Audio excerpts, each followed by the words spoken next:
Biografi Okamura Shiko. Beliau dilahirkan pada 14 September 1881 dan meninggal dunia pada 6 Mei 1925. Beliau dilahirkan di Kochi. Beliau adalah seorang penulis drama khusus dalam Matsubana Mono yang diadaptasi daripada Kyogen. Beliau adalah seorang wartawan dan pengkritik teater pada awal kejayaannya dan berakhir sebagai pengurus teater di Tokyo dari 1920.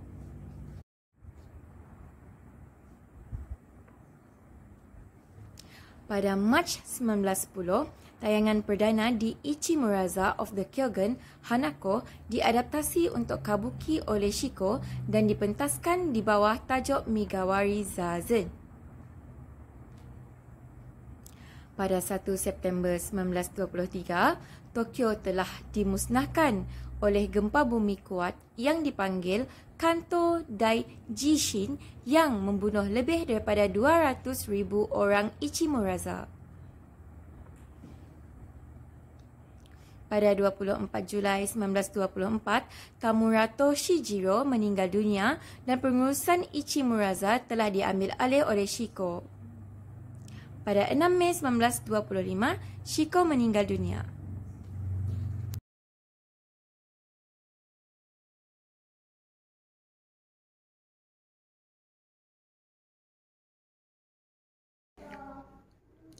Tema yang pertama ialah kecurangan. Menceritakan pembantu Puan Tamanoi dan Tuan Ukyo iaitu Taro. Taro dipaksa oleh Tuan Ukyo untuk memakai jubahnya supaya dia boleh pergi berjumpa Hanako tanpa pengetahuan isterinya iaitu Puan Tamanoi. Namun, Puan Tamanoi sedar dan tertipu oleh suaminya sendiri ketika Taro memakai jubah suami Puan Tamanoi. Tema yang kedua ialah kasih sayang seorang isteri. Puan Tamanoi seorang yang sangat setia. Dia enggan menjauh dari suaminya kerana takut akan kehilangannya. Walaupun dia seorang yang garang, namun hatinya tetap di samping dan merisaukan suaminya. Tema yang ketiga ialah ketidakjujuran. Tuan Ukyo membohongi isterinya, Puan Tamanoi. Dia enggan membawa isterinya ke kuil di taman untuk bermeditasi atas alasan dia tidak akan fokus akan Buddha jika isterinya turut bersamanya ketika dia bermeditasi di taman tersebut. Pada bahagian eksposisi, Tuan Ukyo berancang untuk berjumpa dengan Hanako. Walau bagaimanapun, pertemuan itu harus dirahsiakan dari isterinya. Jadi, Tuan Ukyo merancangkan tipu muslihatnya dengan memberitahu isterinya bahawa dia mahu pergi mengembara ke kuil di seluruh negara untuk menyucikan diri daripada mimpi ngerinya. Pada mulanya, isterinya tidak membenarkan dia pergi kerana tidak mahu berjauhan darinya. Tetapi selepas meminta izin untuk bermeditasi Zen di kuil di taman, akhirnya isterinya membenarkannya. Tetapi dengan syarat, dia hanya boleh bermeditasi untuk 1 malam sahaja. Jadi, dia pun bersetuju dan meminta isterinya agar tidak mengganggunya sepanjang dia sedang bermeditasi. Kemudian, Tuan Ukyo menyuruh Taro untuk menggantikan tempatnya agar dia dapat menyelinap keluar untuk pergi berjumpa dengan Hanako. Tetapi, Taro tidak mahu terlibat dalam tipu muslihatnya kerana dia berasa takut dengan sikap Puan Tamanoi yang garang. Lalu, Tuan Ukyo menakutkan Taro dengan mengunggut akan membunuhnya sekiranya tidak turuti arahan tuannya. Jadi, mahu atau tidak, Taro terpaksa akur dengan arahannya. Lalu, dengan rasa gembiranya, Tuan Ukyo pun pergi berjumpa dengan Hanako. Konflik bermula apabila isterinya melawati suaminya di kuil, tetapi tanpa dia tahu bahawa ianya adalah Taro, bukan Tuan Ukyo. Puan Tamanoi berasa kasihan dengan suaminya bersendirian di kuil, jadi dia bawakan hidangan kek dan secawan teh untuk suaminya. Taro yang berasa berdebar-debar cuba menyembunyikan wajahnya di dalam jubah yang dipakaikan oleh Tuan Ukyo.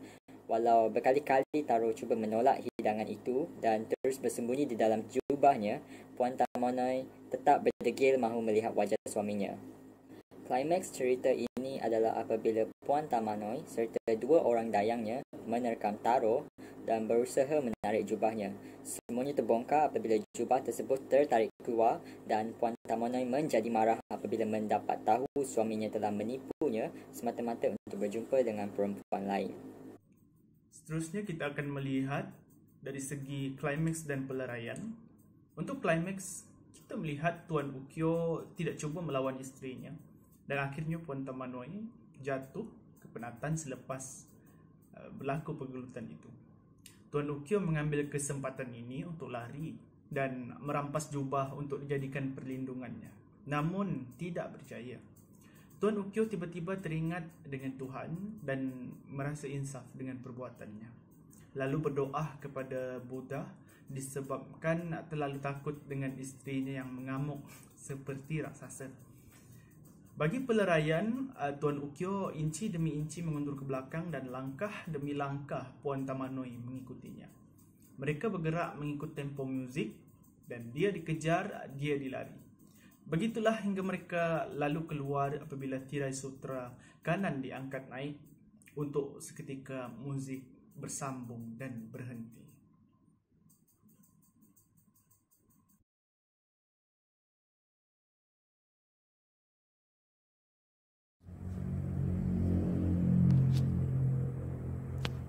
Karakter yang pertama ialah Yakagame Ukyo. Beliau merupakan suami kepada Tamanoi. Beliau takut dengan isterinya dan tidak mencintainya. Beliau juga memiliki kekasih gelap yang bernama Hanako. Beliau sanggup menipu isterinya untuk Hanako. Karakter yang kedua ialah Tamanoi. Beliau cantik tetapi garang. Beliau merupakan isteri yang menyayangi dan mengambil berat akan suaminya. Beliau juga menunjukkan sisi lainnya setelah dikhianati oleh suaminya. Karakter yang ketiga ialah Hanako. Hanako memiliki rupa dan badan yang cantik. Beliau merupakan seorang geisha. Beliau juga orang yang lemah lembut dan mengambil berat akan Yakagame Ukyo. Seterusnya ialah Tarokajo. Tarokajo merupakan orang suruhan dan setia kepada Yamakage Ukyo. Dia mengetahui kisah tuannya bersama kekasih gelapnya, Hanako. Dia juga sanggup melakukan apa sahaja untuk membantu tuannya. Yang terakhir sekali ialah Chieda dan Saeda. Mereka merupakan orang suruhan dan setia kepada Tamanoi. Mereka sanggup melakukan apa sahaja yang disuruh oleh tuan mereka. Assalamualaikum dan selamat sejahtera. Saya Muhammad Kamarul Arifin Bisaleh, pemegang nombor metrik 66828. Saya akan membentangkan salah satu teori elemen yang digunakan oleh Aristotle, iaitu analisis penggunaan bahasa yang digunakan dalam penceritaan pengganti Zen. Penggunaan bahasa ini adalah pilihan perkataan yang dibuat oleh penulis drama dan pengucapan daripada pelakon bahasa. Untuk poin yang pertama, bahasa dan dialog yang disampaikan oleh watak menggerakkan plot dan aksi bersama menyediakan eksposisi dan mentakrifkan yang berbeza watak. Sebagai contoh, dialog antara Tuan Ukyo dan isterinya, iaitu Puan Tamanoi, di mana dialog ini menyatakan tentang Tuan Ukyo hendak meminta hajat kepada isterinya untuk mengembara ke beberapa buah kuil untuk menziarahi kerana Tuan Ukyo mengalami mimpi buruk, tetapi akan hakikatnya hendak bertemu Hanako, iaitu perempuan yang Tuan Ukyo minati kerana tarikan seseorang gadis desa yang cantik. Contoh yang lain pula adalah Taro merupakan seorang pembantu Puan Tamanoi dan Tuan Ukyo, di mana dia mengatakan kepada Puan Tamanoi kelihatan sama seperti Tuan Ukyo. Peribahasa mengatakan seperti dua kacang dalam kulitnya. Berdasarkan dialog tersebut, Taro menyatakan kepada Puan Tamanoi seakan sindiran, menyatakan bahawa rupanya sama seperti rupa suaminya. Untuk poin yang kedua, pilihan bahasa yang digunakan oleh penulis dapat membentuk karakteristik watak.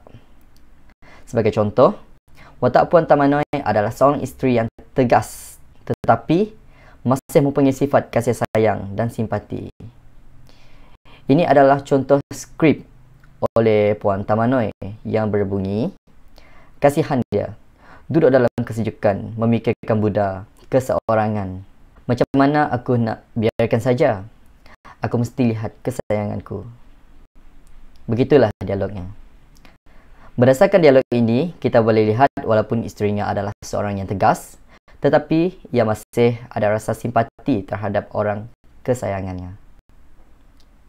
Dan contoh yang terakhir adalah Tun Ukyo menyatakan dari segi belakang kepada isterinya sebagai gelaran saksa ganas kerana sikapnya yang garang dan tegas orangnya.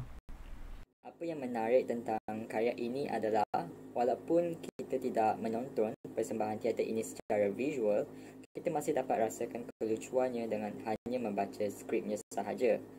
Selain itu, terdapat banyak adegan yang direka secara melebih-lebih. Contohnya seperti adegan semasa Puan Tamanoi bersama dayangnya cuba menarik jubah taro untuk mewujudkan elemen kelakar itu, dan ianya digambarkan dengan baik oleh penulis skrip ini yang membuatkan perhatian pembaca atau penonton makin tertarik. Pada masa yang sama, bahasa dan plotnya juga mudah diikuti iaitu sesuai untuk tontonan orang ramai.